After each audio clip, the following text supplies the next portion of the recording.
Então, bom dia, pessoal. Essa é a 12ª aula da disciplina de Física 3 do Instituto de Física da UFRJ, né, período 2021/1. Acho que teu microfone, Lucas, está aberto. Desculpa, tá mesmo. Lucas Aruc, tá? Beleza.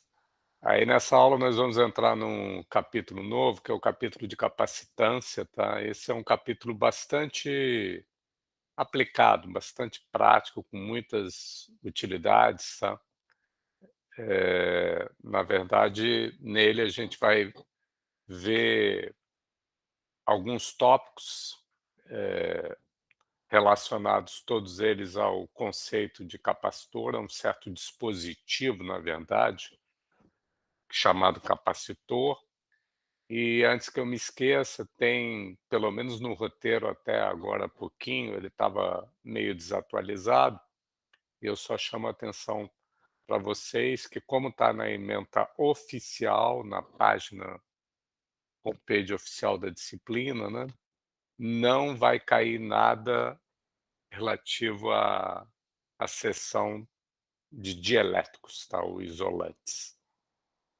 Então, fora isso, a gente vai ver algumas outras seções, sim, desse capítulo. Deixa eu só, na verdade, não vai cair nada nem de dielétricos, nem as 3 últimas seções, dielétricos, modelo molecular de carga induzida e a lei de Gauss em dielétricos, tá?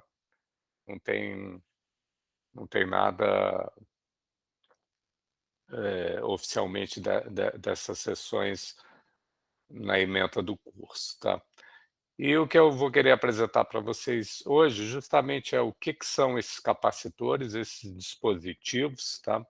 Eles são muito utilizados em circuitos elétricos e, infelizmente, no nosso curso aqui teórico, a gente nem vai ver tanto essa aplicação deles num circuito propriamente dito, tá?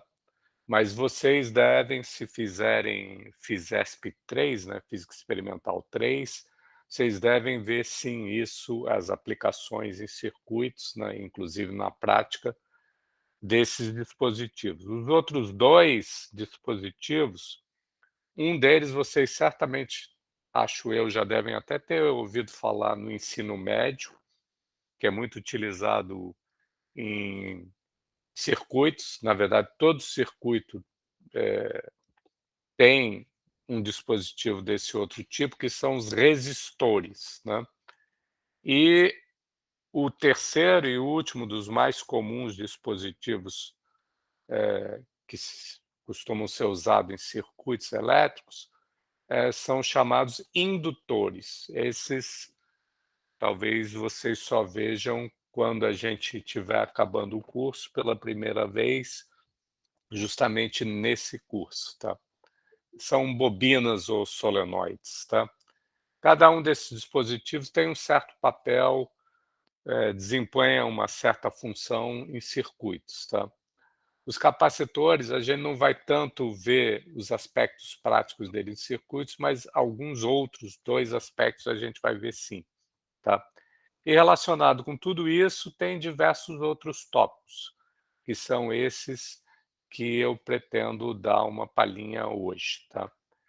Então, sem mais demora, o que são capacitores, tá?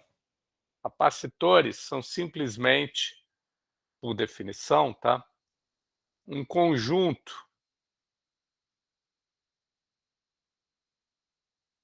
2, 3 ou mais condutores.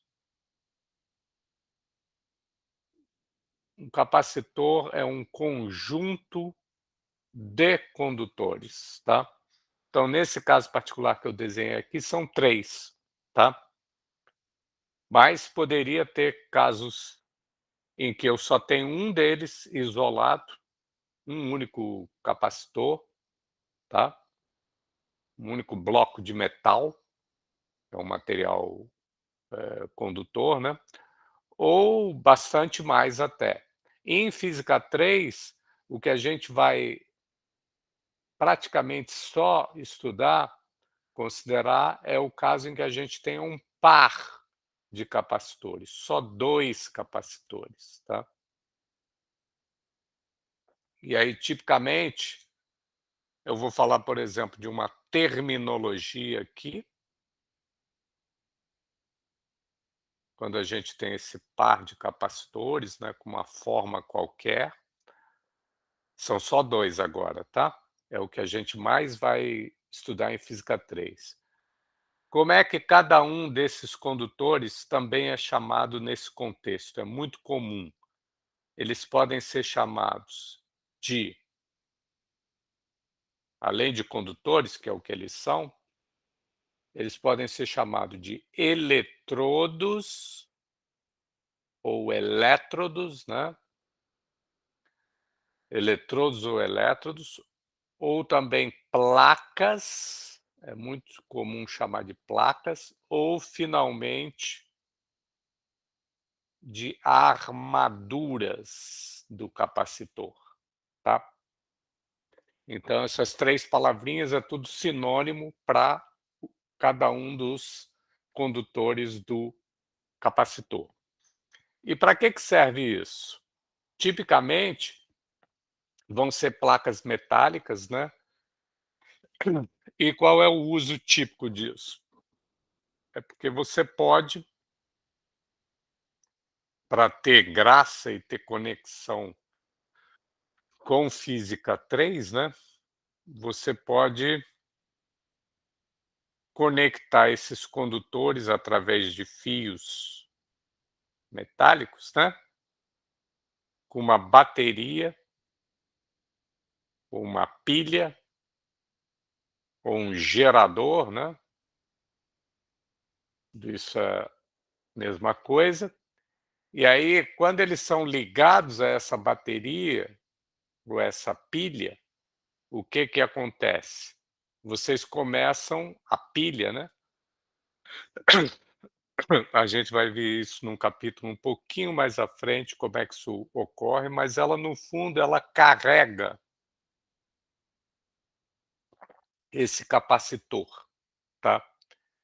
E depois de um certo tempo, que depende das propriedades do circuito, tá, quanto tempo isso quanto é esse tempo, essas placas, uma delas fica carregada positivamente e a outra fica carregada negativamente, com um valor de carga plena, né, total, final, na situação estacionária, tá. Bom, essa carga em módulo, pessoal, a gente, nesse capítulo, vai chamar de Q. Então, nesse capítulo, Q vai ser a carga em módulo de qualquer uma das 2 placas do capacitor. É claro que uma é positiva, né, e a outra é negativa, com o mesmo módulo, né, porque eu comecei, vamos supor, né, que os meus capacitores eram neutros, e aí quando eu ligo a bateria, o que a bateria faz é redistribuir cargas livres, né, partículas carregadas livres, tal que uma das placas, aquela ligada ao polo positivo da bateria, fica positiva, às custas de ter transferido de alguma maneira, pelo processo, pela ação da bateria, elétrons, né, para a outra das placas. E por conservação de carga, o que uma das cargas ganhar de carga positiva, ou seja, pela retirada dos elétrons livres, a outra vai ganhar de carga negativa.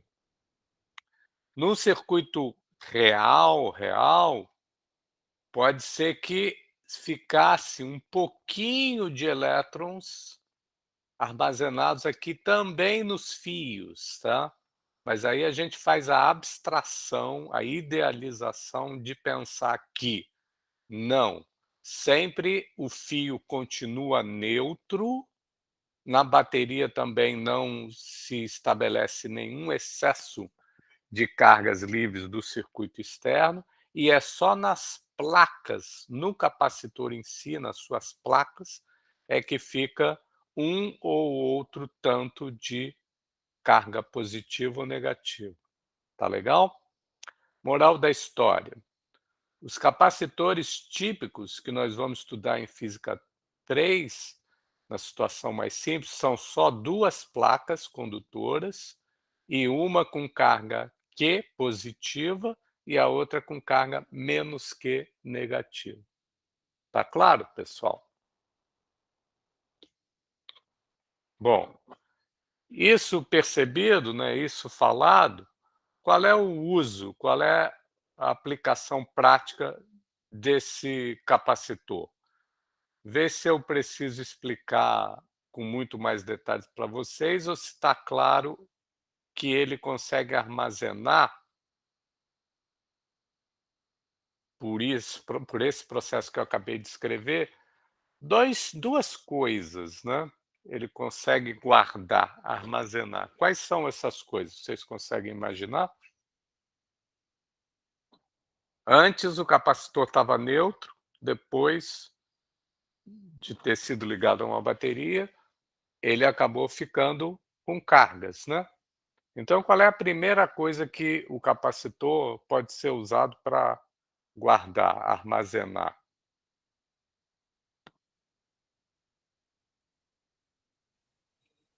Carga.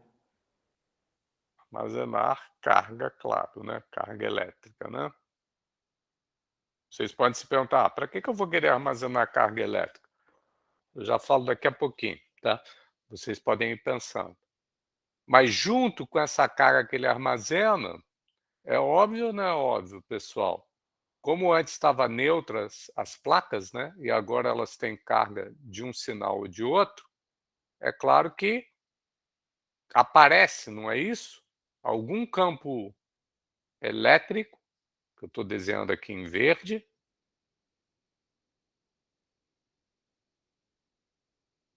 devido justamente ao aparecimento, essa redistribuição de cargas. Então aparece um campo elétrico e surge, portanto, uma diferença de potencial V entre essas placas, tá? Delta V, tá? E para isso, é claro, a bateria, no fundo, para ela ter feito essa deslocamento das partículas carregadas livres de uma para outra das placas, é sinal que ela, a bateria, teve que gastar alguma energia, realizar algum trabalho de alguma maneira, e esse trabalho, essa energia, melhor dizendo, ela fica armazenada, né, nessa diferença de potencial, que, como a gente viu no capítulo passado, está ligada a uma energia potencial associada a essa distribuição de cargas, tá? Então, uma outra coisa que esse capacitor carregado ele pode armazenar, ver se vocês concordam, é armazenar energia. Energia em geral, né? A gente vai ver nesse capítulo, é um dos objetivos é que tipo de energia. Pode pensar que é energia potencial elétrica para começo de conversa, para fazer a ponte com o capítulo passado, tá? Tá claro que o capacitor, de um jeito ou de outro, ele serve para armazenar tanto carga quanto energia, pessoal? Agora vocês podem se perguntar: armazenar energia, eu vou começar com ele, acho que o intuito, o objetivo de a gente armazenar energia é muito óbvio, né. Pensa, por exemplo, no flash de uma câmera fotográfica, pode ser daquelas mais antigas, os profissionais, ou pode ser do próprio telefone celular de vocês, né. quando vocês querem tirar uma foto, a gente quer tirar no escuro, a gente tem que ter, para iluminar, né, a gente tem que, lançar, né, ligar um certo clarão, né, luz sobre o alvo que a gente quer fotografar, tá. E, de alguma maneira, o que que a gente qual é o dispositivo que faz isso? É o chamado flash, né. E o flash, se vocês abrissem um pouquinho, estudassem mais, ele não passa de um capacitor, tá. O ponto-chave dele, né, o dispositivo-chave dele é um capacitor que é carregado. Nesse processo, então, de carga, ele armazena energia na forma de energia elétrica potencial, né, porque tem cargas espalhadas de alguma maneira nas placas, numa e noutra. Isso tem associado energia, e aí na hora que vocês vão tirar a foto, vocês liberam, vocês transformam essa energia potencial elétrica numa energia de outro tipo, que é a energia luminosa e que dá origem a iluminar lá o alvo que vocês querem fotografar, tá. Professor, Diz. tipo, qual a diferença do flash do celular para a lanterna do celular, assim? Os dois são, tipo, usam capacitores? A lanterna,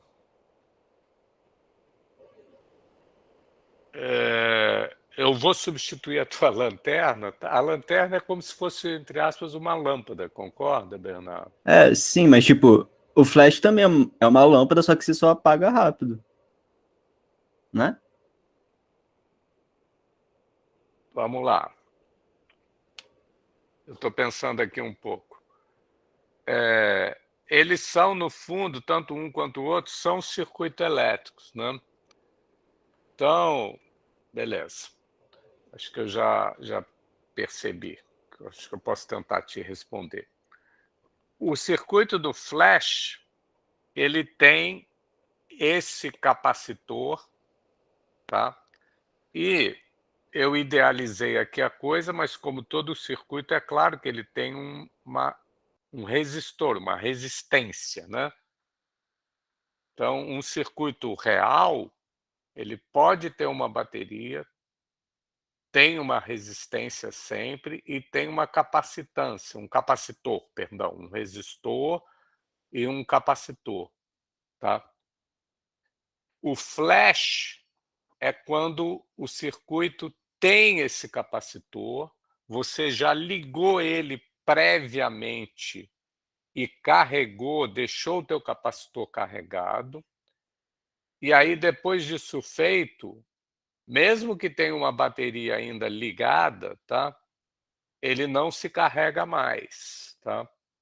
E aí no momento que te interessar, ou seja, não tem mais corrente passando no circuito depois que você já carregou plenamente o capacitor. Aí depois que você está interessado em fotografar, você usa o quê? Você pega e conecta direto essas placas do capacitor uma a outra sem bateria.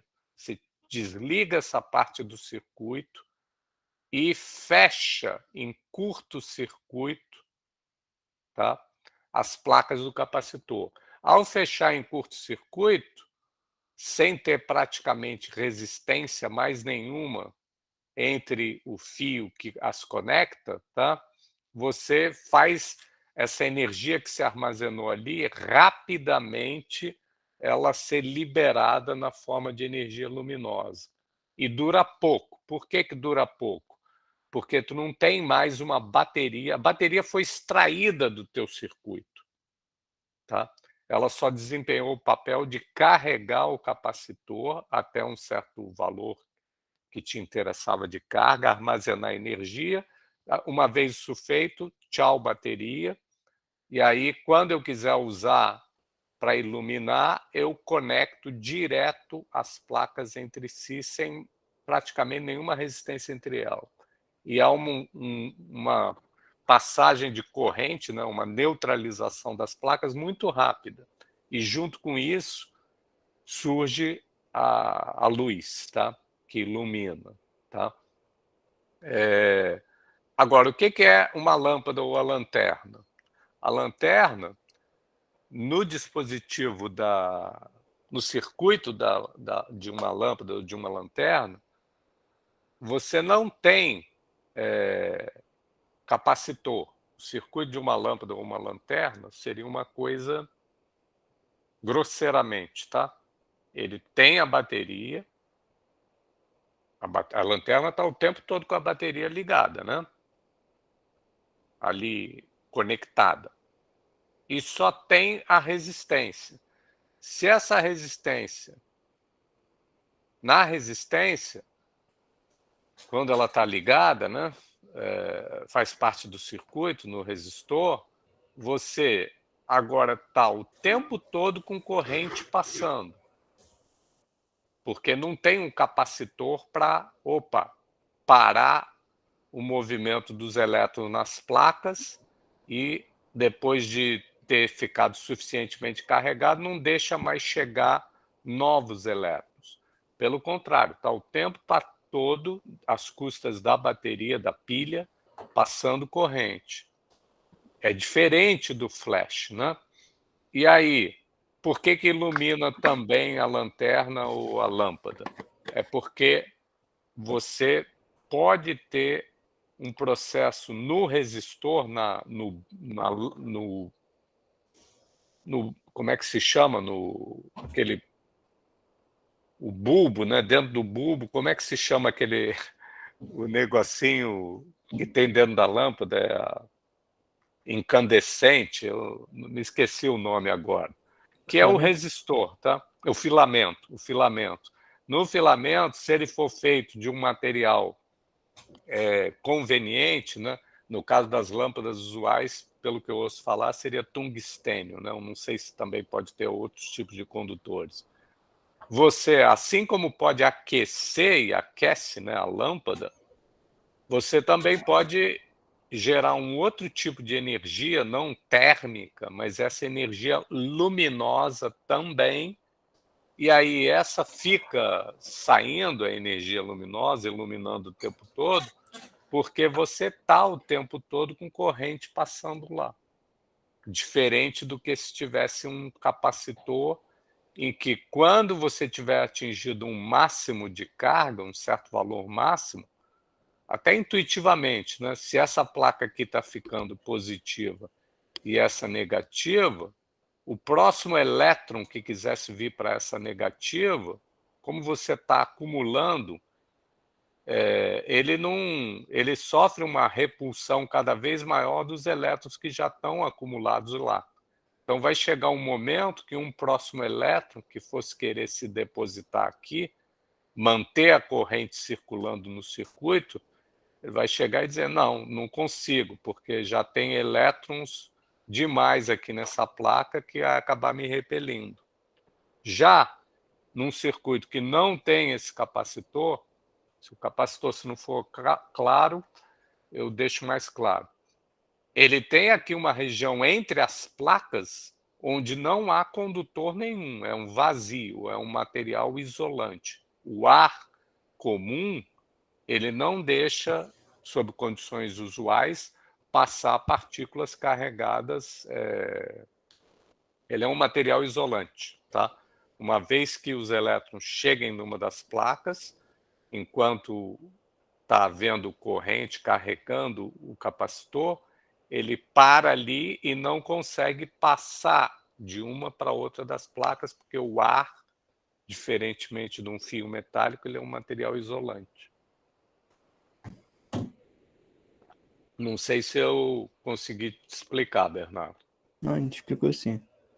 Beleza? Uhum. Agora, então, um dos usos das aplicações desse tal capacitor é para a gente armazenar energia e usar a energia no momento em que a gente escolhe, né? Tá legal? E eu dei como um exemplo flash de uma máquina fotográfica, tá. E ótima pergunta do Bernardo, que o que que isso tem de diferente, no caso de uma lâmpada ou de uma lanterna. Eu espero ter explicado. Bom, mas e armazenar carga? Qual é o intuito de armazenar carga? Por que que a gente iria querer isso? Ou seja, por que que a gente quer um capacitor em que ora tenha carga positiva, uma das placas, negativa a outra, né, ora a gente diz o capacitor está carregado, apesar de o tempo todo a carga total dele ser zero, tá, se eu contar as 2 placas. Mas isso é quando ele está, digamos, carregado. E antes, ele estaria num estado que eu vou chamar de descarregado. É a carga de qualquer uma das armaduras das placas é zero. Para que eu quero ter essa possibilidade de hora eu ter um dispositivo em que ele está nesse estado descarregado e hora está nesse outro estado carregado? Para que isso vai ser útil, tá? Ou seja, por que armazenar carga também, por si só, independente de consideração de energia, também é útil, pessoal? E aí eu vou citar uma das aplicações, tá? Tem outros, tá? E essa aplicação que eu vou citar, eu acho que agora, hoje em dia, já nem está mais valendo, tá? Mas para os primeiros computadores, tá? A gente usava um banco, uma grande quantidade de capacitores, justamente para quê? Porque como eles podiam estar, né, tipicamente, os capacitores, nesse estado descarregado, vou chamar desligado, entre aspas, neutro, ou vou chamar estado zero, isso é uma coisa. Outra coisa é, esse mesmo capacitor pode estar num outro estado, que é o carregado, ou ligado, ou um estado que, ao invés de eu chamar de zero, eu vou chamar, sabe de quê? De 1. O capacitor, tipicamente, ele pode estar em 2 estados, esquecendo enquanto a gente está carregando ele, só pensando ou no começo, descarregado, ou no fim, quando está completamente carregado. São 2 estados bem diferentes, né? 0 ou 1. O efeito desses 2 estados, né? Quando aqui está perfeitamente neutro as placas, ou aqui não, uma está carregada, positiva, a outra, mesmo modo, sinal oposto, é bem diferente. Então, é como se eu pudesse chamar, ó, é um estado on e estado off, on e off, ligado, desligado, 0 ou 1. E isso não é óbvio, como vocês devem saber, né? Um computador, ele funciona, a memória dele, né, é baseada no sistema binário, né? Sistema numérico binário, que é chamado bits, né? Cada elemento de memória de um computador, né? Qualquer que seja o tipo de memória, né? Memória RAM, memória disco rígido, né? Memória permanente ou memória mais volátil, né? Sempre se vale de estado 0 ou 1, né? A gente representa tudo no computador, qualquer informação, qualquer dado ou programa é armazenado nos negocinhos que a gente, quando vai descrever, costuma chamar de bits, né? São os endereços de memória. Mas o fato é que, para efeitos não só teóricos, mas também na prática, né, esses bits, né, esses endereços de memórias, não os endereços que aí são bytes ou coisa um pouco é um conjunto, né, mas os átomos, entre aspas, da memória são bits que no fundo são estados, são sistemas ou dispositivos, qualquer coisa que pode assumir 2 estados, né.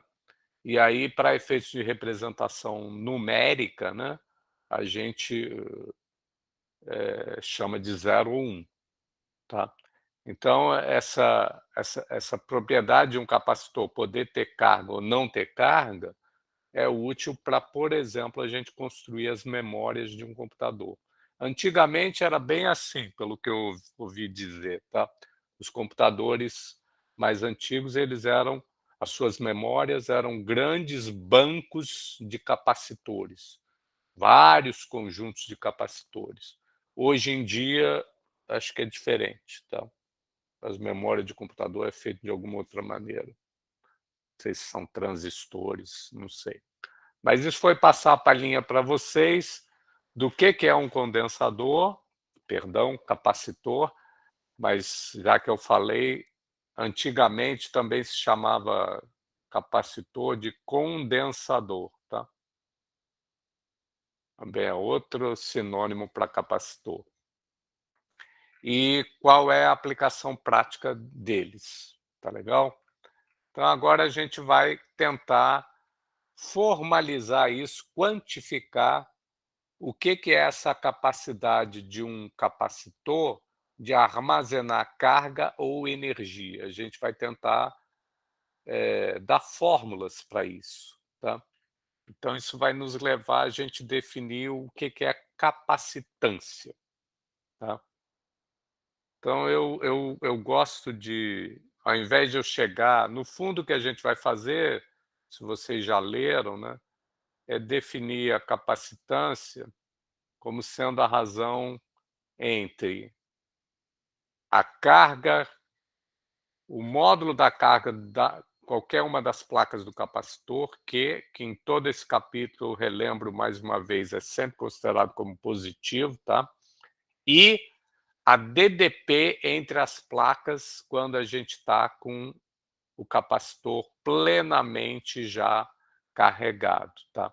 E nesse contexto aqui desse capítulo, de novo, apesar de ser uma DDP entre as placas, a gente não vai chamar isso de ΔV, a gente vai seguir todo mundo e chamar essa DDP entre as placas de simplesmente de V. E pior ainda, é só o módulo dessa DDP entre as placas que a gente está interessado. Ou seja, esse V nesse capítulo também é um número sempre maior que 0, tá. Ao invés de eu chegar, que é como a maioria dos livros faz, e se eu me lembro direito, o nosso também, e definir, sem dar nenhuma motivação, a capacitância como sendo essa razão entre a carga e a DDP entre as placas para esse capacitor carregado, eu vou tentar motivar isso para vocês. Por que é assim que a gente define uma grandeza chamada capacitância dessa maneira e qual é a razão, a motivação? E, de qualquer maneira, como ela é uma razão entre 2 números positivos, ela também, capacitância, sempre é algo positivo, tá. Então qual é a razão para a gente fazer essa definição? A razão é a seguinte: é eu tentar convencer vocês de que existe uma linearidade entre, isso é que é o ponto-chave, linearidade, entre a carga em módulo, né,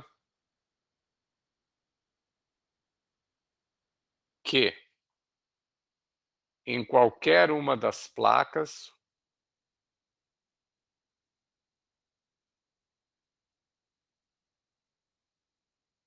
e o módulo, né,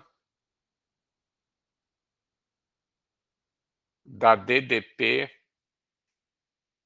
que é o que nós estamos chamando de V, né, entre as placas. Então eu quero convencer vocês de que, se eu pegar um capacitor dado, quando eu falo de um capacitor dado, eu estou querendo dizer o seguinte: a forma das placas, o tamanho das placas, a orientação relativa entre as placas, ângulo entre elas, tudo, material delas, tá?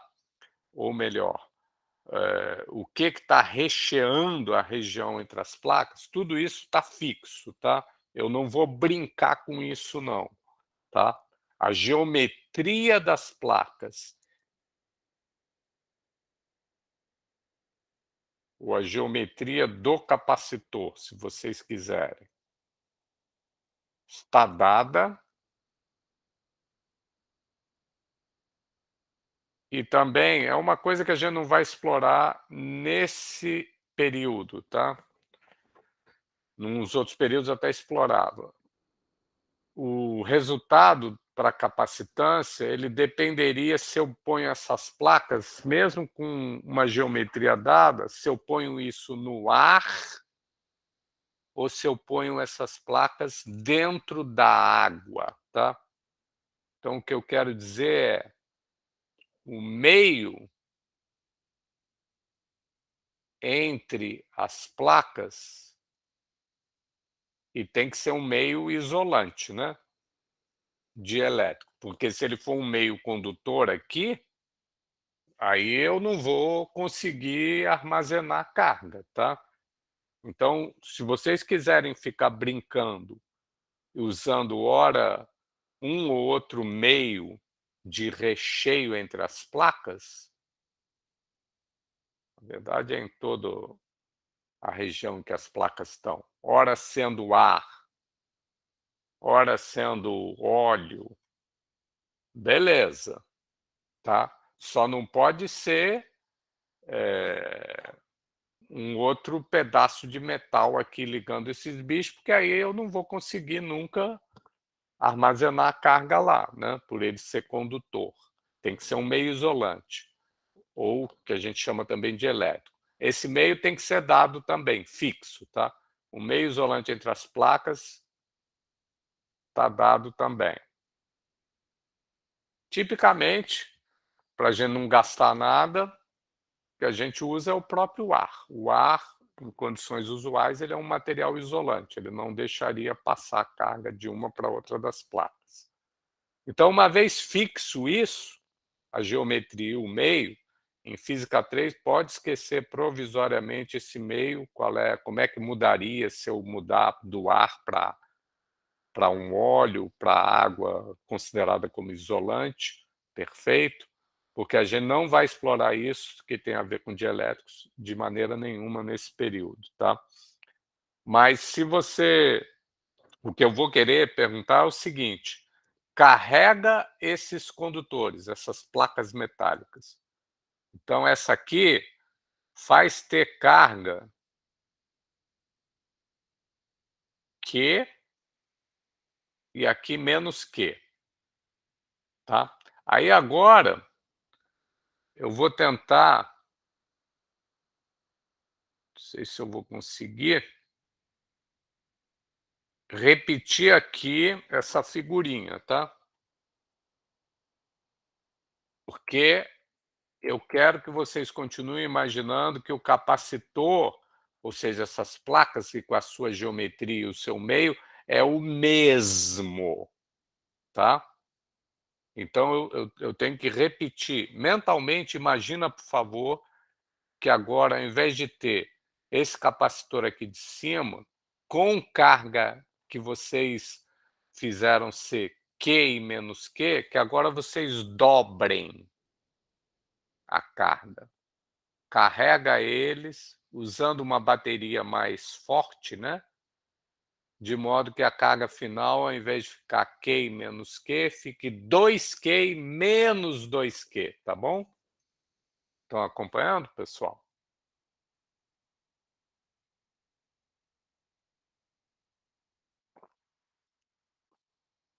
Estão acompanhando ou não, pessoal? Sim, senhor. Estamos sim, professor. Então, vamos pensar no primeiro caso e depois no segundo. Nesse primeiro caso, quando a gente carregou essa placa aqui da esquerda com carga Q positiva e, como consequência, a da direita menos Q negativo, se cria, claro, uma densidade superficial de carga nessa placa da esquerda positiva, não é verdade? Sigma mais, porque toda a carga em excesso num condutor em equilíbrio eletrostático, para onde ela vai? Para a superfície, não é isso? Então, vamos supor que aqui, num dado ponto, o sigma dele é sigma mais porque está na placa positiva. E eu não estou dizendo de maneira nenhuma que seja igual a densidade superficial aqui, nesse outro ponto, nesse aqui, de jeito nenhum. O condutor aqui ele pode ser mais plano, aqui ele é mais bicudo. Eu não estou falando que o sigma é o mesmo, mas eu estou falando que toda a carga em excesso, como a gente sabe para um condutor em equilíbrio eletrostático, ela vai para a sua superfície, que determina um certo sigma, que eu estou chamando sigma mais de R. Cada pontinho R, um raio vetor diferente, pode ter um sigma mais diferente. Concorda ou discorda, pessoal? Estão acompanhando?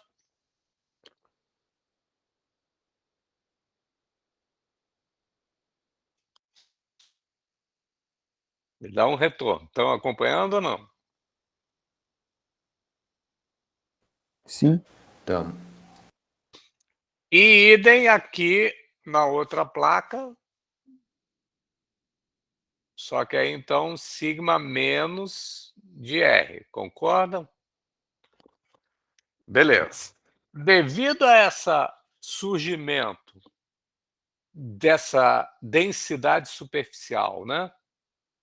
Numa e noutra das placas, densidades de carga, é claro, né, que, por consequência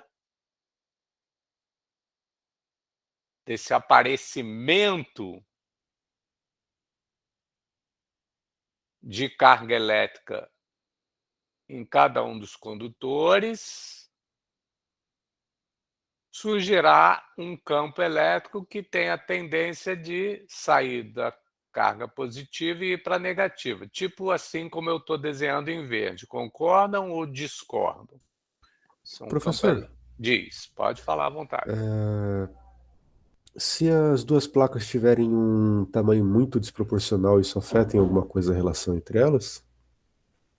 Porque isso daí A mudaria bastante. geometria A delas geometria das placas. afeta. O que tu quer dizer com afeta? Porque Afeta o campo que se cria, por exemplo? qualquer parte da interação, que se elas tiverem formas de Afeta, superfícies sem dúvida. diferentes. Sem dúvida, a gente vai ver. Vamos ver? Ok. A gente vai ver, mas independente de casos que a gente vai deduzir, não é óbvio, intuitivo, Lucas, que afeta, porque, afinal de contas, o campo elétrico criado verde, ele é determinado pelas partículas carregadas de fonte que estão dando origem a ele. Exatamente o valor delas e onde elas estão distribuídas, né? Como a gente calculou via lei de Coulomb, via lei de Gauss, né? Então, sem dúvida, o tamanho próximo ou desproporcional, como você disse, isso vai influir no campo elétrico, vai influir na própria distribuição final de densidade em cada uma das placas e, consequentemente, no campo elétrico e, consequentemente, na DDP entre as placas. Não é intuitivo isso? Sim, foi pensando justamente na densidade final que eu fiz a pergunta. Na densidade final também vai influir. E é isso que já que você fez essa pergunta, eu vou agora perguntar para vocês também de volta. Aqui nesse primeiro caso em que eu carreguei esse capacitor até uma carga final Q e menos Q em cada uma das placas, fazendo aparecer uma densidade superficial de carga nelas, fazendo aparecer um campo elétrico e fazendo finalmente se estabelecer uma DDP entre as placas, que eu vou chamar, só em módulo que me interessa, V, como em tudo nesse capítulo, tá? Todo esse capítulo, V, maior que zero. Agora eu vou perguntar para vocês, pessoal, o capacitor é o mesmo, eu desenhei a mesma placa em cima e embaixo, só que agora eu peço para vocês, distribui, devido a uma bateria mais forte, faz com que nas placas se estabeleça, se armazene o dobro de carga. E aí agora eu pergunto para vocês. Então aqui tem 2Q e como consequência numa outra menos 2Q, né? Eu dobrei. Agora eu pergunto. Eu tenho que espalhar mais carga, mas na mesma figura geométrica, o mesmo pedaço, na mesma placa que tem a mesma forma, o mesmo tamanho e está a mesma distância, a mesma configuração relativa com respeito a outra placa. Ou seja, a mesma geometria, só que mais carga, o dobro. Eu pergunto para vocês, é ou não é intuitivo? É só isso que eu estou perguntando. Que nesse pontinho aqui, vamos chamar de P. O mesmo pontinho aqui, P, só que agora nessa situação com dobro de carga, qual é a densidade, se antes ela era sigma mais, nesse ponto, qual é a nova densidade de carga ali naquele ponto? Vocês têm algo a chutar, declarar? Pô, 2 sigma a mais, né? Não é quase que óbvio isso? Não é, pessoal? É intuitivo, mas não sei se é isso. É isso, tá? Agora, isso que a gente está falando não é uma demonstração formal, lógica, de jeito e maneira nenhuma. Mas eu acho totalmente intuitivo e pode se demonstrar de maneira mais formal, só que aí teria que usar uns argumentos um pouquinho mais chatos, tá? E até dá para fazer isso em Física 3, mas eu vou ficar só com isso, tá? Todos vocês concordam com o que o Bernardo falou, que nessa situação aqui de baixo é intuitivo que em cada ponto, cada um deles, se a carga que eu tenho que espalhar agora é o dobro da que estava antes espalhada, é sinal que em cada ponto, mesmo ponto, comparando, a densidade superficial de carga fica 2 vezes maior, tanto para uma placa quanto para outra. Sigma menos, na outra placa também simplesmente duplica. Vocês concordam ou discordam? Alguém acha isso não intuitivo? Teria outra opção a chutar? Ah, não, em alguns pontos aí, ao invés de dobrar a densidade, vai ficar 3 vezes maior, mas aí, em compensação, em outros tem que ficar menor, né? Porque a carga total é o dobro. Não pode, em tudo que é lado, quadruplicar a carga, em tudo que é ponto.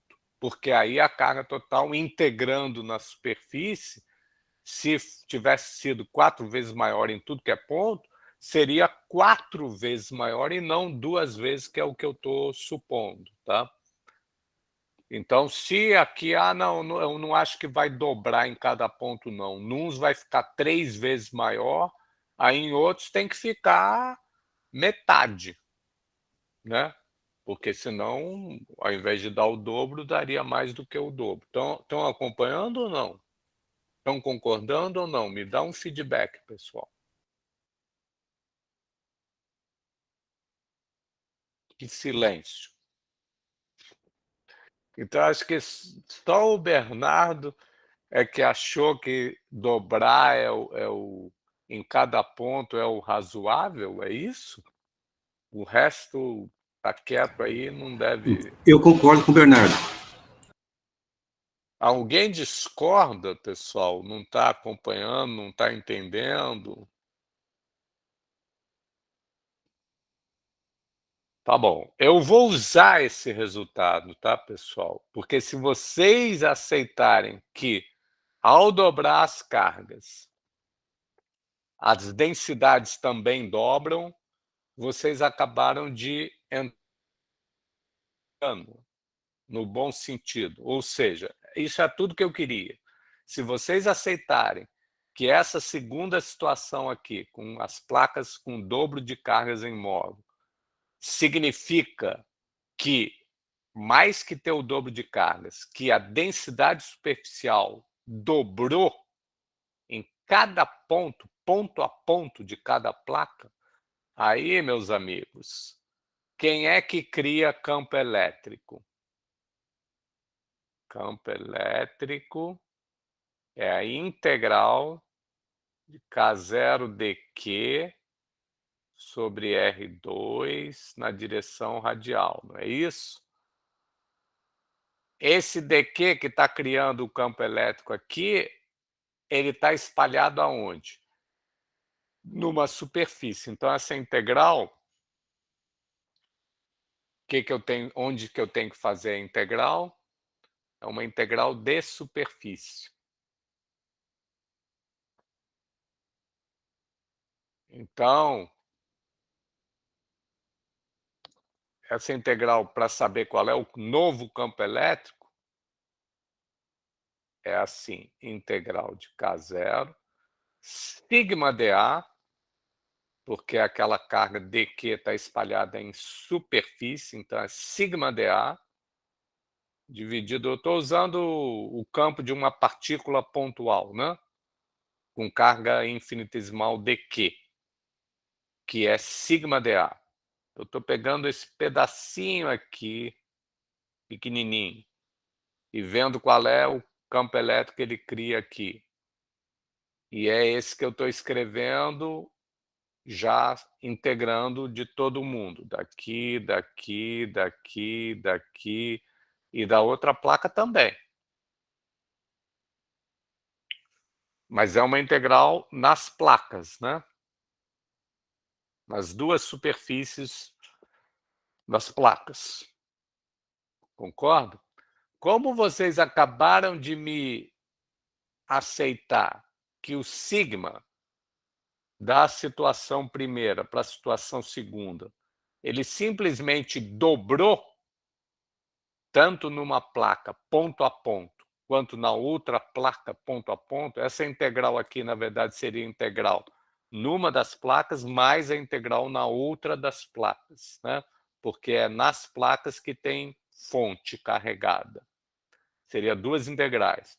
Mas em qualquer uma delas, das placas, o integrando simplesmente dobrou, certo?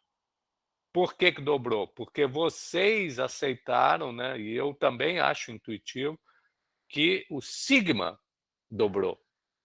E todo o resto, o meio material, 1 sobre 4πε0. ε0 é uma propriedade do vácuo, se for no ar é um outro valor, se for no óleo é um outro valor.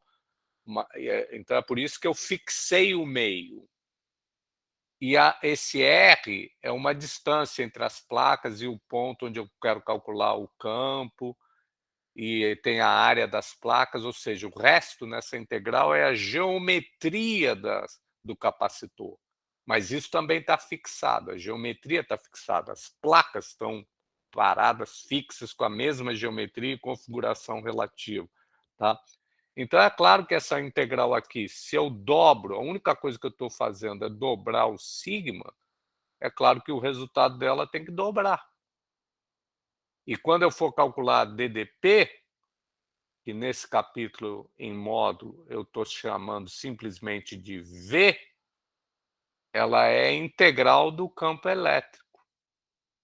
saindo de uma e indo para outra placa, só quero saber do módulo. Se o E dobrou, é claro que a DDP também dobra.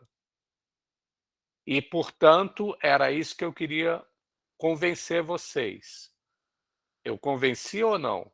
Eu acabei de mostrar que quando eu dobro a carga, eu dobro a DDP entre as placas. E isso é, de outra maneira, ter demonstrado, né, ter sugerido, ter se convencido que existe uma relação linear entre carga e DDP, né? Se eu, ao invés de ter usado o dobro, eu tivesse usado o triplo ou qualquer outro fator para alterar a carga nas placas, nada nesse argumento ia mudar, né? O 2 aqui não tem nada de especial, né? Podia ser 3, podia ser 1,7 vezes mais carga, que todo o argumento ia continuar e o fator que eu tiver alterado a carga nas placas é o mesmo fator que eu faço alterar a DDP entre as placas do capacitor.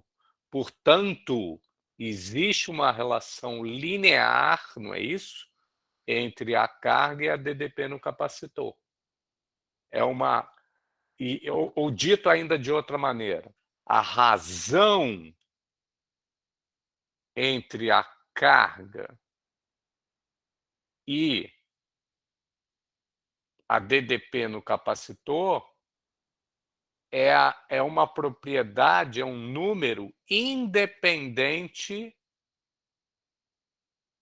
de quanta carga ou DDP você estabeleceu no capacitor, tá? Porque quando você dobra o numerador, você também dobra o denominador. Quando você multiplica o numerador por alfa, ou lambda, você também multiplica o denominador por lambda. De modo que a razão, é isso que quer dizer existir uma relação linear entre duas grandezas, né? É quando y igual a cx, tal que esse c aqui não é função nem de x nem de y.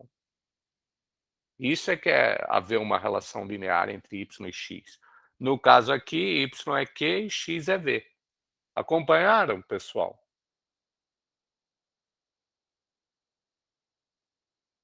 Sim.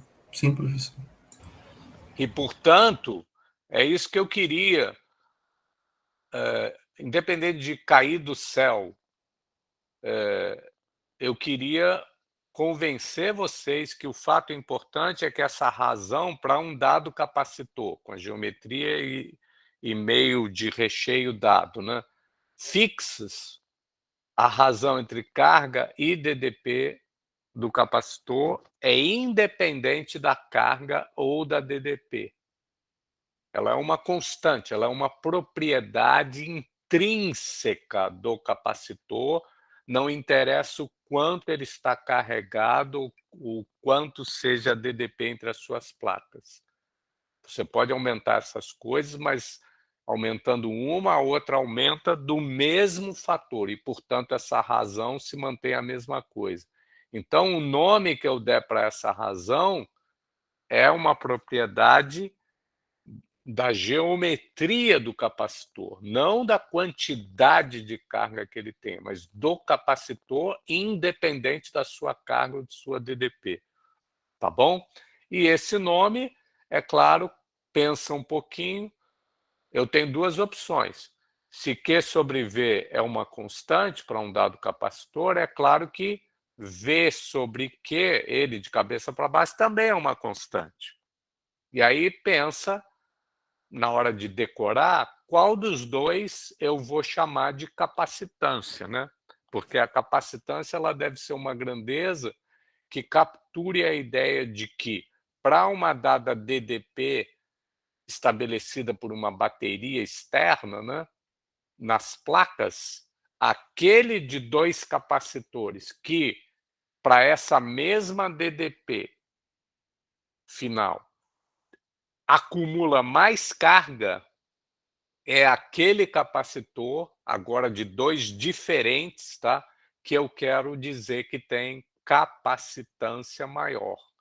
Se é isso que eu quero da vida, para essa letra, essa palavra capacitância, eu tenho que chamar de capacitância a razão Q sobre V e não o contrário, tá?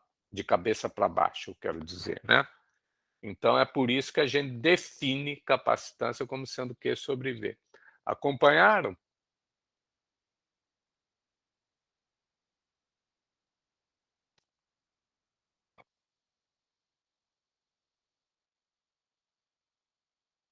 Acompanharam, pessoal?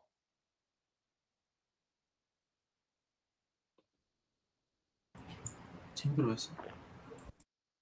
Bom, uma vez definida uma grandeza nova, é claro que a gente pode falar da unidade dela. E a unidade de capacitância no SI é a unidade de carga sobre a unidade de DDP, ou seja, no SI, a unidade de capacitância vai ser o quê? Vai ser o coulomb por volt, né? A unidade de carga é o coulomb, a unidade de DDP é o volt, tá? E a gente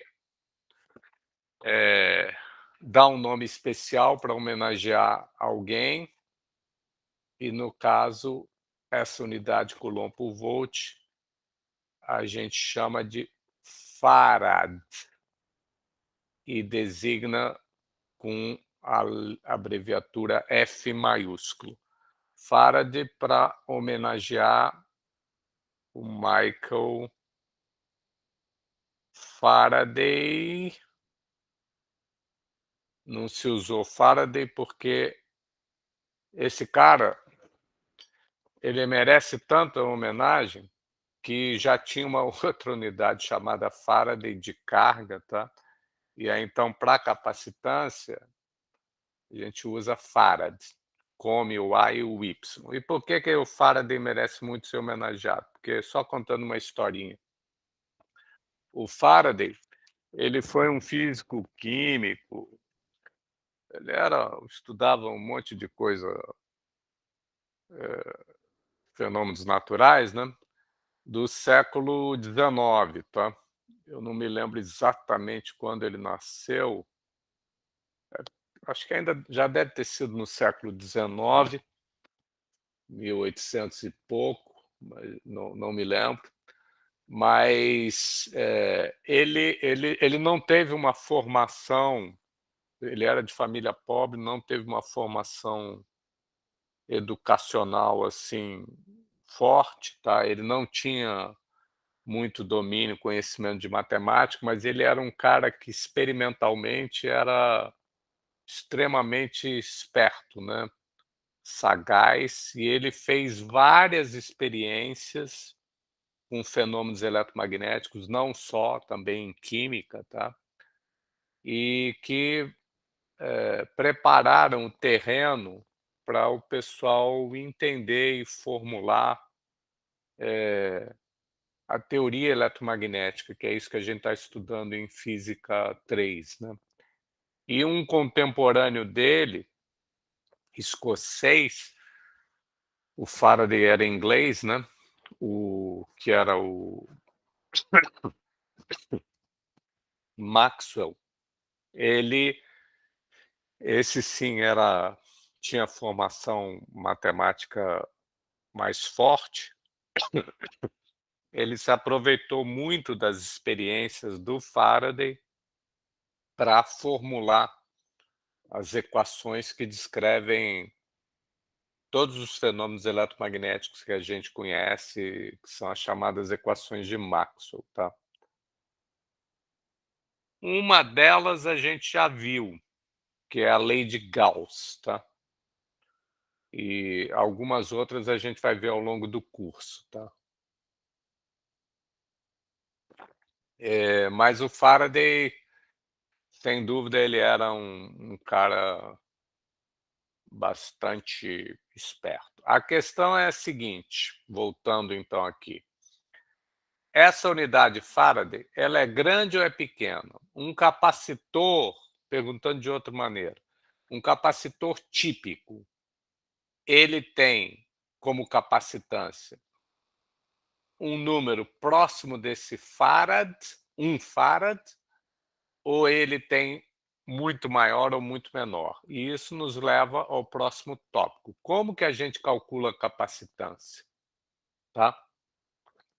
E eu vou falar da estratégia geral para qualquer tipo de capacitor, e ela é baseada, claro, na própria definição, né, de capacitância. Então, como é que a gente vai calcular a capacitância? A gente vai calcular da seguinte maneira. Para determinar o valor concreto para um capacitor da sua capacitância, já que ela não depende nem de Q nem de V, no sentido dessa razão ser constante para um dado capacitor, mas qual é o número? Como é que a gente calcula isso, então, de outra maneira, que vai ser uma maneira, é claro, que vai sentir a geometria das placas, como acho que algum de vocês perguntou, talvez tenha sido o Lucas, eu não me lembro, se depende ou não depende, se uma placa é desproporcionalmente maior que outra, etc. Tá? Então, agora a gente vai ver exemplos. Tá? Mas a estratégia vai ser sempre a seguinte, ó. Vocês imaginam, dado o capacitor, a forma, a geometria, aí vocês têm que supor que tem carga Q numa das placas menos Q na outra. Aí, como capacitância é Q sobre V, vocês têm que, imaginando, é por isso que eu estou dando essa receita, essa estratégia, tá? Vocês imaginam que tem Q numa menos Q na outra, aí vocês têm que rezar para que consigam calcular o campo elétrico devido a essa distribuição imaginada de cargas. Eu estou tomando cuidado, tá? Inclusive nos meus desenhos, só en passant, de fazer as linhas do campo elétrico serem sempre perpendiculares, tá? Porque isso a gente mostrou no capítulo passado, que bem perto de um condutor em equilíbrio eletrostático, o campo elétrico ele tem que o quê? Ser perpendicular à superfície fronteiriça dele. Então, estou tentando fazer isso. Mas aí vou continuando a receita, a estratégia. Vocês têm que rezar para que consigam calcular o campo elétrico devido a essa distribuição de carga nas placas, e aí, a partir dele, finalmente calcular a DDP, que é essa integral, né?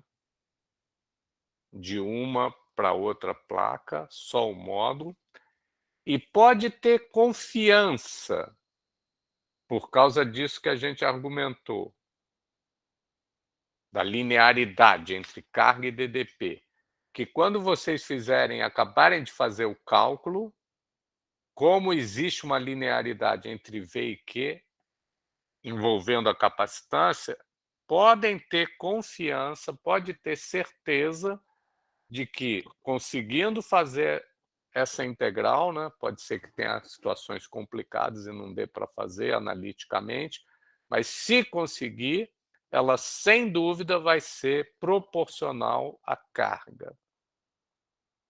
E qual é a constante de proporcionalidade que eu tenho que escrever aqui, pessoal?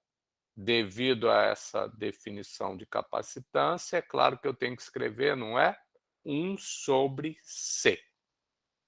O pré-fator, a constante, independente de V e Q, que vai aparecer aqui na frente da carga, ela será o inverso da capacitância, por causa dessa definição de capacitância. Acompanharam ou não? Sim, senhor. Então, essa é sempre a estratégia, tá? Essa é a estratégia para calcular a capacitância. Não importa a forma, a geometria do capacitor. É claro que se o capacitor for de uma forma completamente doidaça, com as placas completamente de forma doidaça, orientações doidaças, tamanhos quaisquer, formas quaisquer, não vai dar para fazer essa integral. Mas num caso simples, com suficiente simetria, vai dar sim. E é isso então que eu vou simplesmente relatar, porque já está pronto, feitinho, tintim por tintim, para os 3 casos típicos aí no livro, que são com simetria plana, simetria esférica e simetria cilíndrica. Então eu só vou relatar qual é o resultado desse cálculo, se a gente fosse fazer, tá? Eu não vou fazer porque já está feito tintim por tintim no livro, tá? Aberto tintim por tintim. Uma última coisinha, coisa meio de cursinho, se quiserem decorar. Para decorar essa fórmula de maneira mais fácil, C igual a Q sobre V, né? Capacitância é Q sobre V. Um outro jeito, tem gente que diz assim: quem é você? Tá? O jeito, às vezes, o pessoal decorar. Quem é você? Tá? Eu acho que com o que eu tentei explicar para vocês, como a capacitância, se eu definisse, a única dúvida é se é Q sobre V ou V sobre Q, tá? Se fosse V sobre Q, a capacitância de um capacitor que armazena mais carga para a mesma DDP, ao invés dela ser maior, seria menor. E não é isso que a palavra capacitância deveria sugerir, né? Então, de um jeito ou de outro, é isso aí. E o capacitor plano paralelo é qual? O capacitor plano paralelo é esse aqui, ó, cujas placas eu vou desenhar em perfil, tá? Meio de perfil. Elas são planas e são, como o nome está sugerindo, paralelas, mantidas a uma distância L. No livro acho que ele chama de D, eu prefiro chamar de L para não ter nenhuma chance de confundir com diferencial, tá? Nada. E a área de cada placa, seja quadrada, seja circular, seja qualquer forma, contanto que plana, é A, tá? A é a área das placas. L é a distância entre as placas.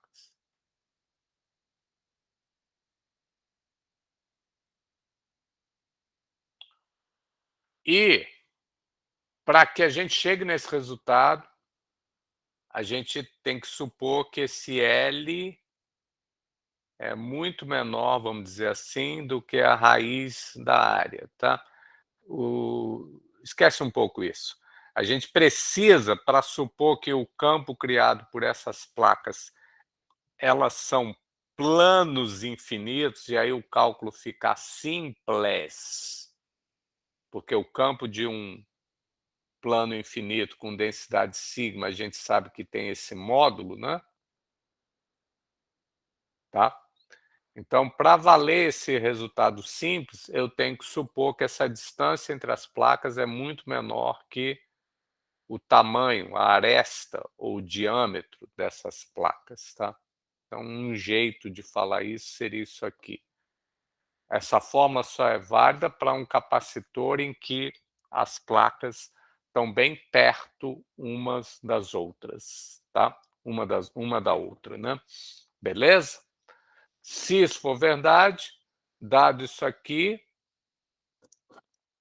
o V correspondente é isso, é o campo de um plano. Como tem 2 planos, um positivo e o outro negativo, pensa um pouco, o campo resultante vai ser 2 vezes, portanto vai ser sigma sobre ε0 em módulo, e portanto a integral dele de uma para outra placa, que é a DDP, né, e só me interessa o módulo,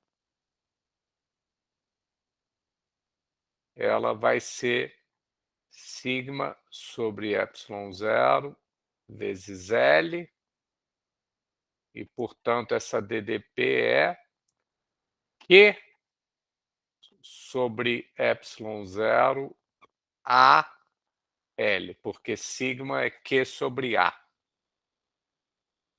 E é o que tinha sido prometido. A DDP ela resultará sempre linear com a carga.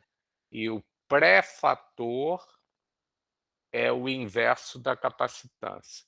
Por causa disso, eu escrevi essa coisa.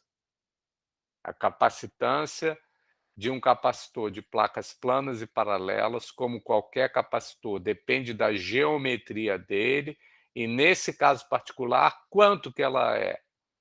Depende da distância entre as placas, que é uma das coisas geométricas, e da área de cada placa, que é outra das coisas geométricas.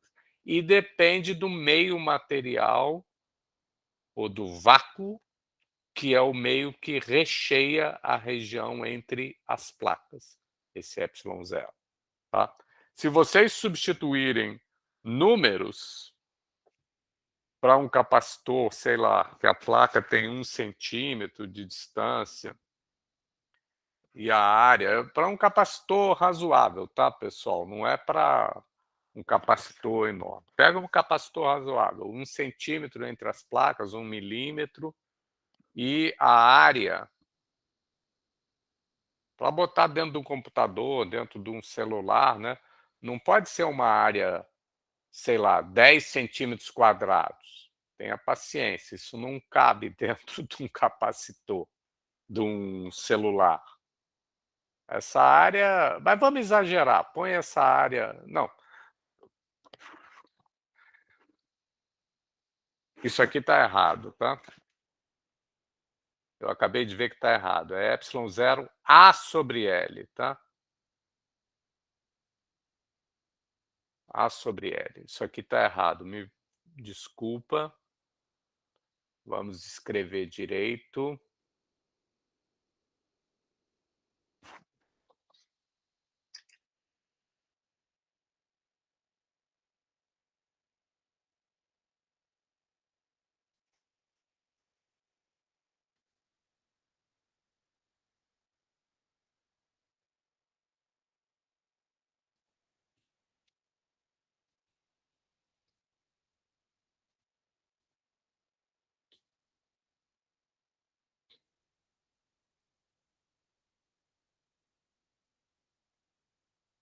Essa que é a fórmula. Deixa eu detonar esse troço aqui.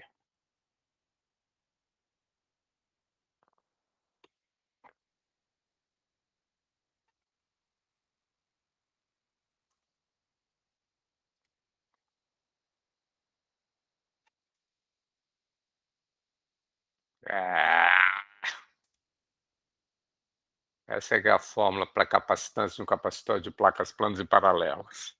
Tá? De modo que, se eu quero uma capacitância alta, eu tenho que fazer a área ser grande.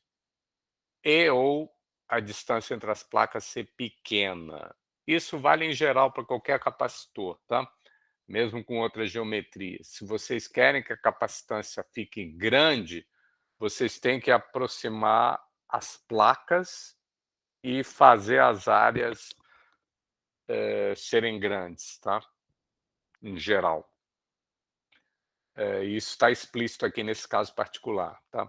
Se vocês substituírem números, vocês vão ver que a capacitância de um capacitor típico, por causa desse valor aqui do ε0, ela é muito menor do que o farad, tá? Um capacitor típico, ele tem capacitância da ordem, a melhor das hipóteses, de microfarad. Mas às vezes vai para nano ou até picofarad. O que é microfarad? É 10 a menos 6 do farad. O que é nano? 10 a menos 9. O que é pico? É 10 a menos 12. Ou seja, o farad é uma unidade de capacitância extremamente grande. Não é comum os capacitores usuais terem jamais a capacitância da ordem de 1 farad. Quando muito, é microfarad.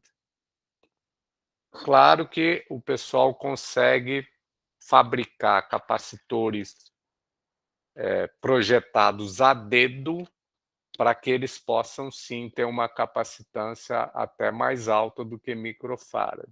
Mas aí tem que ser feito com muito especialmente, né? Com muita particularidade. Bom, capacitor esférico tem uma outra expressão. Essa aí não precisa decorar nada disso, né, pessoal? Até porque as provas são todas, de um jeito ou de outro, com consulta, né? Vocês podem ter acesso, mas só para listar, aí o que é um capacitor esférico? São duas placas esféricas superficiais, né, bidimensionais, fininhas, concêntricas, uma de raio R1, a outra de raio R2, R2 maior que R1. E aí, nesse caso, se vocês botassem carga Q numa, menos Q na outra, usar a simetria esférica, calcular o campo aqui entre as placas, fora dela ele vai ser 0, tá? Entre as placas ele vai ter um certo valor, que é como se fosse uma carga pontual, blá, blá, blá, e aí calcula DDP entre as placas, vocês vão chegar que a capacitância, nesse caso, seria essa. E, de novo, se vocês aproximarem a placa 1 da placa 2, ou seja, se fizer R2 menos R1 tender a 0, é claro que isso aqui explode, vai ficando cada vez maior. Ou seja, se a intenção de vocês é construir um capacitor esférico com capacitância alta, tenta aproximar as placas o máximo possível. Cuidado! Elas não podem se tocar, porque se tocar, você descarrega o capacitor, as placas. E o uso do capacitor é para armazenar carga e também energia, tá? Então, vocês têm que ter esse compromisso. Aproxima as placas se o que vocês querem é ter uma capacitância alta, mas tomando cuidado para que elas não se toquem, não façam contato elétrico entre si, né? Tá bom? Que mais? Capacitor cilíndrico é esse outro aqui. O desenho correspondente seria de cima, algo assim também. R1, R2. E de perfil, né, de lado ou de perfil, são cascas cilíndricas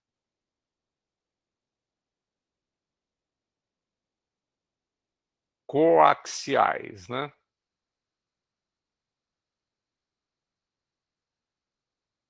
Com a mesma altura H,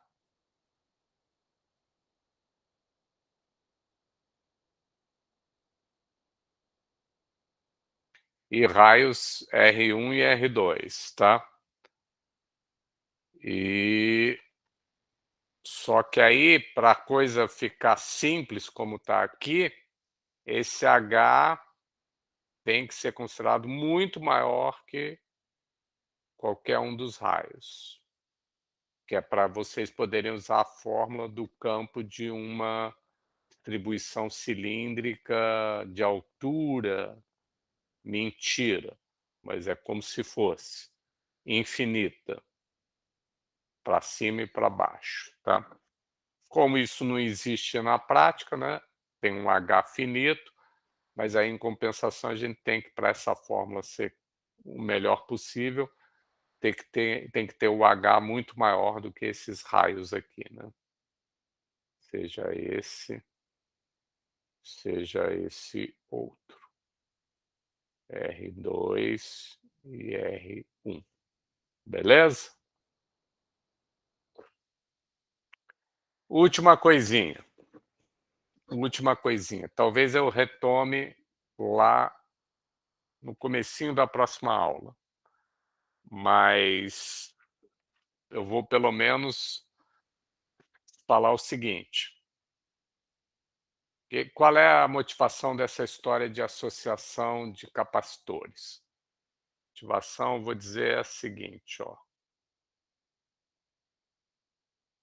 Digamos que um capacitor, quando a gente está querendo pensá-lo num circuito, pessoal, independente da forma geométrica real dele, mas um capacitor a gente sempre representa, mesmo que ele fosse esférico, tá? Mas a gente representa simbolicamente num circuito através de 2 traços retilíneos paralelos, de mesmo tamanho. Se for de tamanho diferente, isso é uma bateria. Se for de mesmo tamanho paralelos, isso é um capacitor, mesmo que a forma dele seja esférica ou cilíndrica ou alguma outra que não plano paralelo, tá legal? Isso é só um símbolo do capacitor num circuito. Então imagina agora que a gente tem 2 capacitores, 1 e 2, com certas capacitâncias. Aí, essa história de associação ou combinação de capacitores é a mesma que se faz para resistores, tá? Ou para molas. Digamos que você tivesse 2 molas.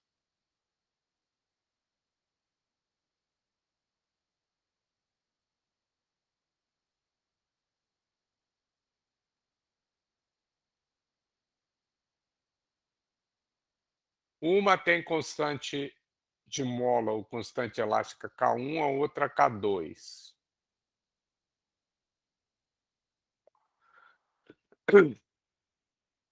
Quais são 2 maneiras de associar essas molas? Uma é assim, né?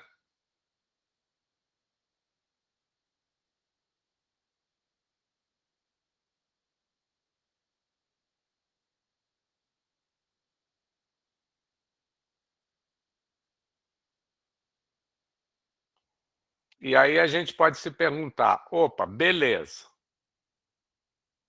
Ao invés de eu pensar que essas são 2 molas e elas fazem uma certa força restauradora num bloquinho com um certo peso, P, e elas puxam aqui para cima com uma certa força restauradora elástica, essas 2 associadas assim, eu posso me perguntar: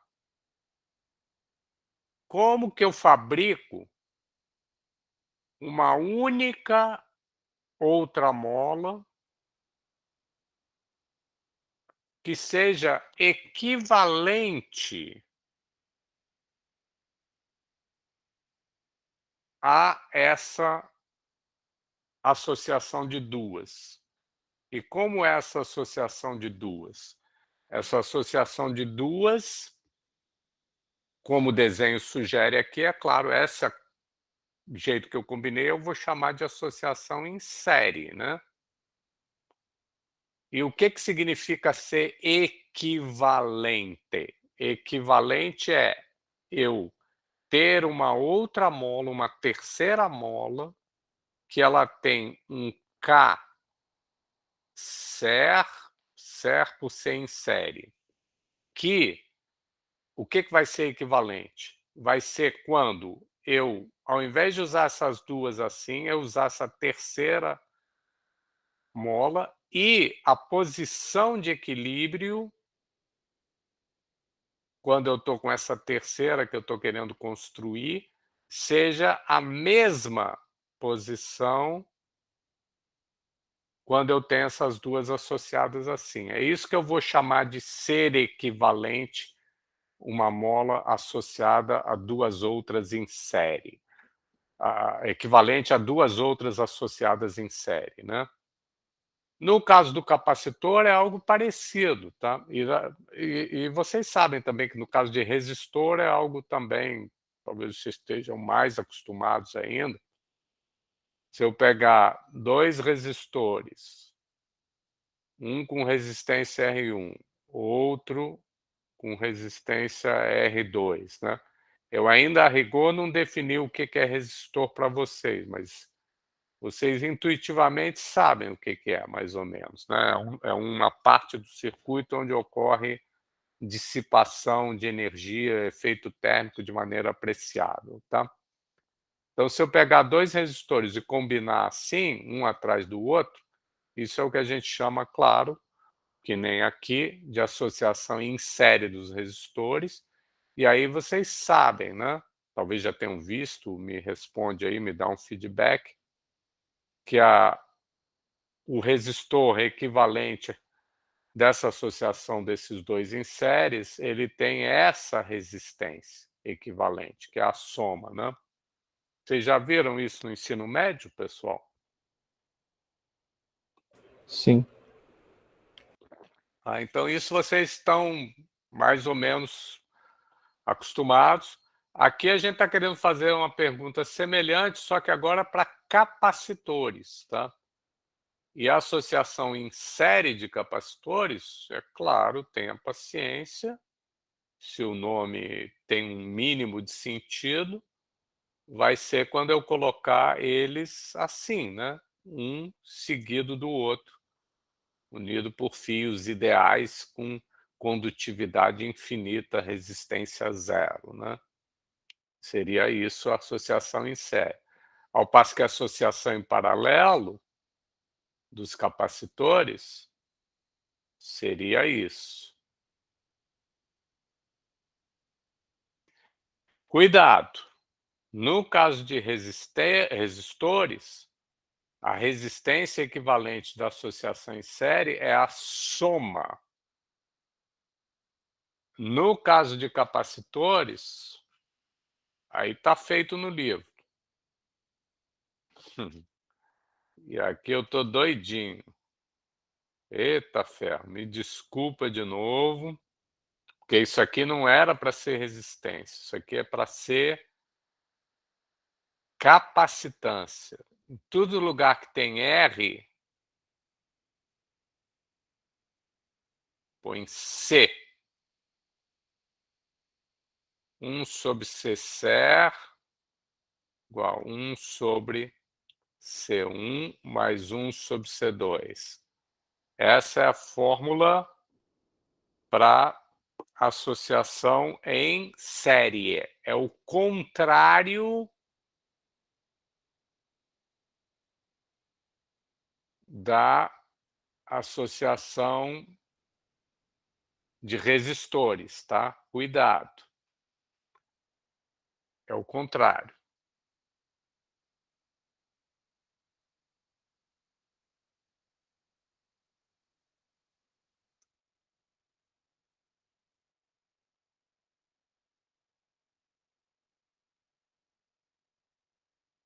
Eu vou retomar isso talvez no comecinho da próxima aula, tá? Mas por que a gente às vezes quer falar disso? Porque se a gente vai lá numa loja elétrica, tá? E compra dois capacitores, tá? Um tem capacitância, sei lá, 1 microfarad. E o segundo, vocês compram, tem capacitância 2 microfarads. Beleza. Aí vocês vão para casa, tá? Vocês vão para casa, mas aí vocês sentem necessidade, vocês estão montando um circuito, fazendo algum aparelhinho, alguma coisa, vocês sentem necessidade de de ter que fazer um aparelho em que houvesse uma capacitância maior que qualquer uma dessas duas, ou seja, maior que a máxima, né? Então é maior que 2. Digamos que vocês, porra, eu fui lá na loja, comprei só 2 capacitores, um de 1, outro de 2 microfarads, não tenho mais dinheiro, tá? Fiquei sem dinheiro. Mas eu preciso agora dar um jeito de,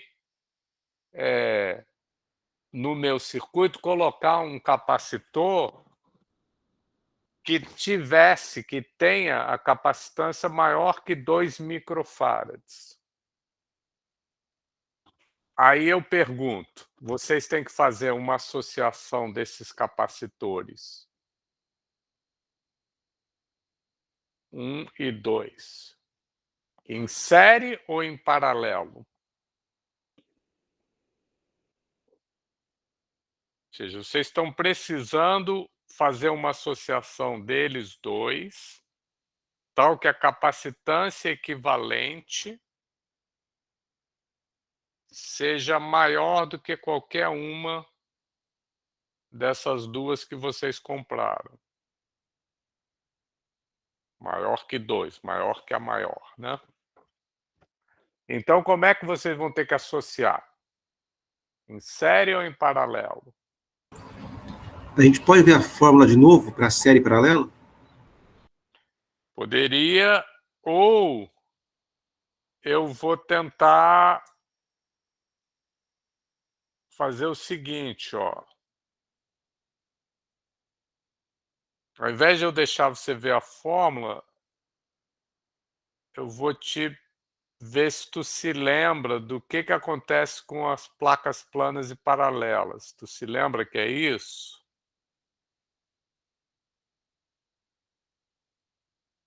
Tá? Sim, um Eu vou deles, dar sim. essa informação para ti, tá? E eu não vou te mostrar as fórmulas para associação um e outro, não. Se tu se lembrar que é o contrário da resistência, aí talvez tu consiga responder. Mas eu vou ir por outro caminho. Eu tenho 2 capacitores. Faz de conta que eles fossem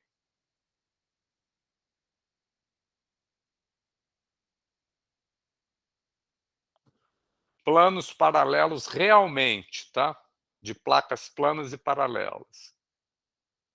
Qual é a pergunta que está sendo feita?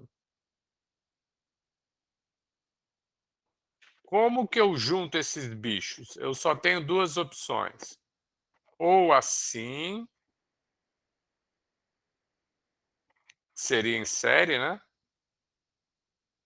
Ou vou aproveitar essa figura aqui.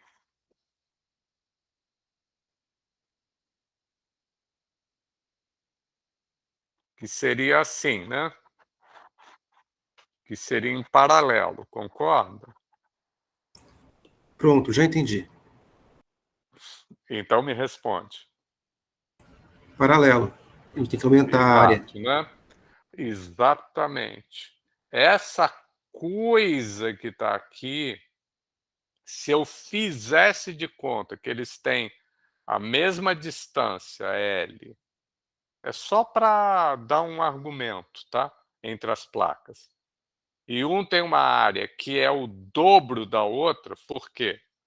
Porque foi dito que um tem capacitância de 1, o outro de 2 microfarads. Então, se a distância é a mesma, para que um seja 1, o outro seja 2, a área tem que ser o dobro, certo? Mas agora, o que está sendo pedido? Isso foi só o início, os dados iniciais. Agora está sendo pedido. Junta, seja em série, seja em paralelo, mas junta daquela maneira, das duas possíveis, tal que fique maior. Então, eu acho que se vocês mentalmente imaginarem que vocês estão, esses fios aqui, vocês estão cada vez aproximando mais, diminuindo. Esse capacitor 1, no limite, ele vai tocar as placas, né? É como se as placas do 1 fossem se juntar com as placas do 2, formando um novo único capacitor de área plano paralelo e de área nitidamente maior, não é isso? E a mesma distância entre as placas. E se é esse o caso, como a área ficou maior, é sinal que esse capacitor tem chance de ter capacitância maior do que qualquer um das suas, entre aspas, metades, né, dos seus componentes originais. Na verdade é assim, né? Então tem que ser associação em paralelo. E realmente pela fórmula, eu tinha escrito errado, né?